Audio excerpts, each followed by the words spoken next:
welcome back to the Centrist Guy Show. So today we're talking about Iran's possible response to Israel attacking their embassy in Syria. I think Israel's best argument on why they did this is because Iran does fund terror groups that do attack Israel, such as the Houthis in Yemen and the Hamas itself, and also Hezbollah in Yemen.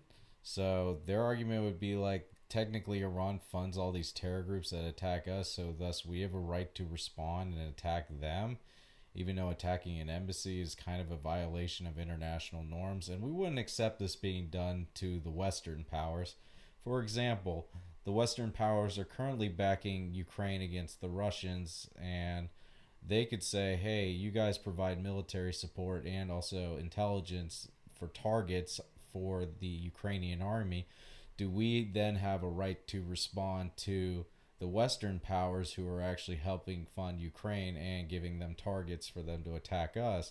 Of course not, because this would lead to a hot war with Russia with other nuclear armed powers.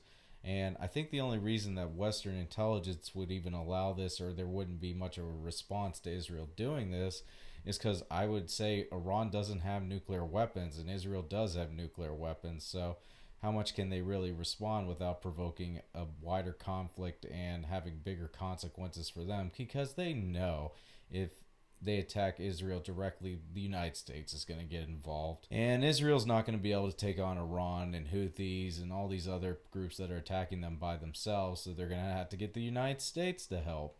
Is that going to drag boots on the ground for the U.S. to actually defend Israel? I hope not. At this point, it seems like Benjamin Netanyahu's just trying to provoke a wider war in the region in order for him to stay in power, because he is deeply unpopular in Israel and there's protests every other day calling for him to resign. He says that we should have another election, but only after the war is done. And so he has an incentive, he has a selfish incentive to provoke a wider war with Iran in order to drag the United States into it, because it would keep him in power. And President Obama even warned about Benjamin Netanyahu and said he's a notorious liar. And even Donald Trump said, Benjamin Netanyahu. So both the right and the left of the United States, regardless of your political affiliation, have said that this guy is seen as beyond the pale and extreme. At this point, it seems like Joe Biden is letting this dude drag the United States into a possible wider conflict, and he's not putting his foot down. He could condition the aid to Israel, and people say, how dare you condition the aid to Israel, even though we condition aid to other countries. And I don't know how Israel should be treated any differently from other countries that we're aligned with. In my opinion, Joe Biden appears to be the weakest president we've ever had, because we've had other presidents condition aid to Israel as far as loan guarantees with George H.W. Bush. We've even had Ronald Reagan telling Israel after they started bombing Lebanon to stop, and he made one phone call and they stopped.